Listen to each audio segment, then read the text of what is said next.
Fala, pessoal. Olha, a gente sabe bem que a prova do Enem tem aquela fama de ser uma verdadeira maratona, né? Um bicho de sete cabeças, super exaustiva. Mas o grande objetivo da nossa explicação de hoje é justamente quebrar esse mito. A nossa meta aqui é decodificar de uma vez por todas a famosa seção de linguagens, códigos e suas tecnologias. É totalmente possível preparar o terreno para mandar super bem no primeiro dia de prova usando a estratégia certa. E é exatamente isso que a gente vai fazer agora. Bora lá? A nossa agenda de hoje está funcionando como um verdadeiro manual de sobrevivência. A gente vai passar pelo raio-x de linguagens, ver o top 5 de português, dar uma olhada em literatura e gramática aplicada, ajudar na grande escolha entre inglês e espanhol e, claro, fechar com aquelas estratégias e dicas finais de ouro. Bom, vamos direto ao ponto. Parte 1. O raio-x de linguagens, desmistificando o primeiro dia. Para a gente não entrar em pânico na hora H, a melhor tática é dividir essa estrutura gigantesca em partes menores. E olha só esse número mágico: 45. Esse é o número exato de questões objetivas só na seção de linguagens. É uma parte gigante e super cansativa daquelas 5 horas e meia de prova do primeiro dia. E, vale lembrar, ela ainda divide espaço com mais 45 questões de ciências humanas e, como se não bastasse, a redação. Ou seja, é literalmente uma prova de resistência física e mental. E tem um detalhe super importante, tá?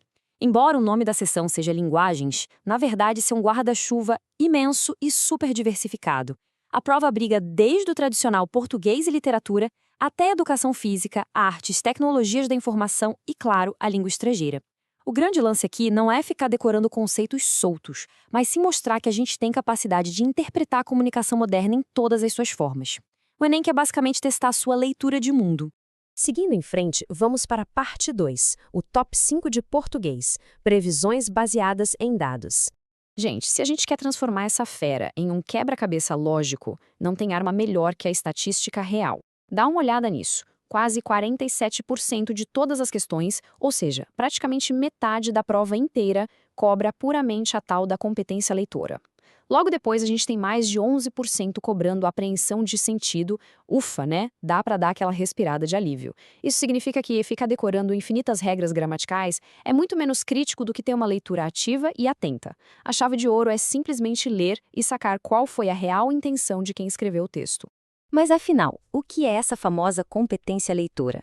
Na prática, é a sua habilidade de extrair informações, pegar as nuances e até as ironias de gêneros textuais super variados. Como o Enem avalia a comunicação do mundo real, a prova vai jogar para você textos do dia a dia, como campanhas publicitárias, notícias e charges de humor. Não rola só passar o olho por cima das palavras, tem que capturar aquela mensagem que está subentendida e o propósito real da comunicação. Tá, mas como é que isso aparece fisicamente lá no dia do exame? Pensa em uma questão com uma tirinha da Mafalda, por exemplo. A resposta certa quase nunca vai estar naquilo que está escrito ali de forma explícita, mas sim na quebra de expectativa ou na ironia visual lá do último quadrinho, saca?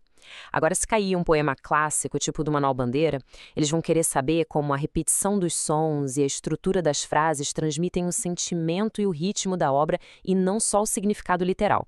É a aplicação pura e prática da nossa linguagem. E isso nos leva à parte 3. Literatura e gramática aplicada. Ferramentas, não regras. Olha, a melhor estratégia que a gente pode ter aqui é parar de olhar para essas matérias como se fossem um monte de teoria chata e isolada. Quando cai gramática no Enem, esquece aquela velha decoreba de escola. Eles focam totalmente em como as estruturas linguísticas alteram o que está sendo dito.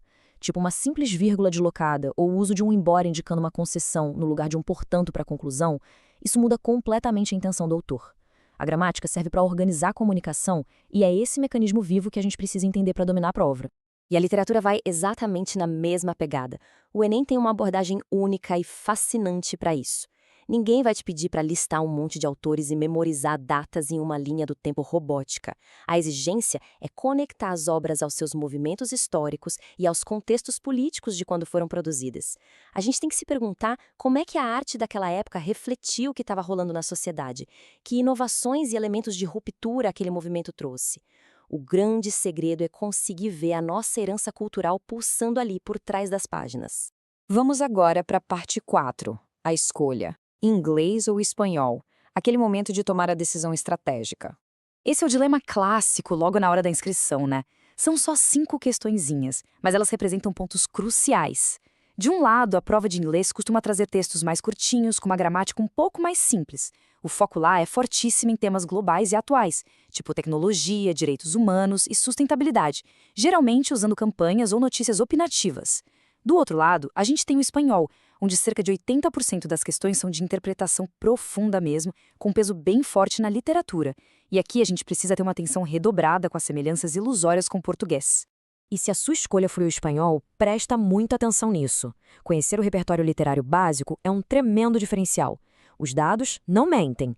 Gigantes da literatura hispânica como Eduardo Galeano, Mário Benedetti, Isabel Allende e Júlio Cortázar marcam presença quase certa no exame.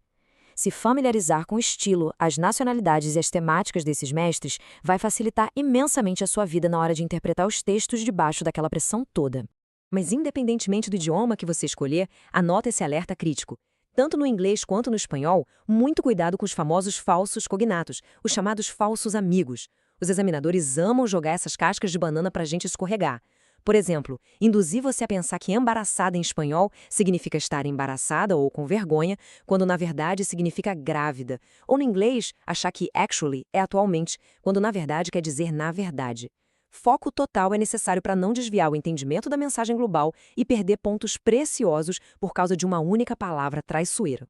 E finalmente chegamos à parte 5, estratégias e dicas finais, o manual do exame. Pessoal, para chegar no grande dia com confiança tática de verdade, o pilar de tudo se resume a uma habilidade: gestão do tempo.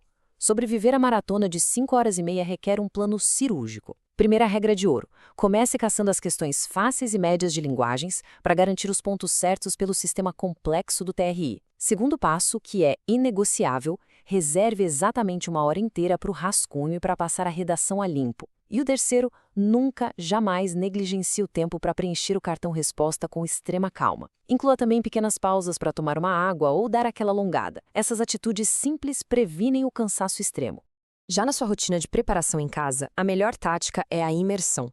O contato diário com artigos de opinião, crônicas e até propagandas enriquece demais o repertório e treina o seu olhar analítico. Mas olha só! O passo mais importante de todos, sem sombra de dúvida, é a prática incansável de resolver as provas anteriores do próprio Enem. Além disso, uma sacada incrível para treinar as línguas estrangeiras. Tenta focar em absorver o sentido completo e geral do parágrafo. Evita perder seu tempo tentando traduzir o texto palavra por palavra de um jeito engessado, sabe? Para a gente fechar com chave de ouro, eu queria deixar esse pensamento aqui, porque ele consolida tudo. O Enem valoriza principalmente a interpretação de textos e a aplicação de conceitos em contextos reais. A prova não está buscando recrutar dicionários ambulantes que só decoraram cartilhas. O exame quer jovens cidadãos que saibam ler criticamente o mundo à sua volta e aplicar o raciocínio lógico no dia a dia. Quando a gente encara a prova assim, como um verdadeiro exercício de interpretação tática, alcançar um excelente desempenho se torna um objetivo perfeitamente viável. Foi simplesmente incrível detalhar tudo isso e transformar os dados em clareza com vocês hoje. Olha, se esta nossa explicação te ajudou a dar aquela iluminada no caminho rumo ao sucesso na prova de linguagens, é essencial deixar uma curtida agora mesmo neste material. Aproveita e comenta aqui embaixo. Qual é o assunto que te dá mais frio na barriga na hora dos estudos? Não esquece de compartilhar este guia tático com todos os colegas que vão encarar o Enem e, claro, se inscrever no canal para continuar recebendo mais aprendizados direto ao ponto. Excelentes estudos para vocês, um abração e até a próxima análise.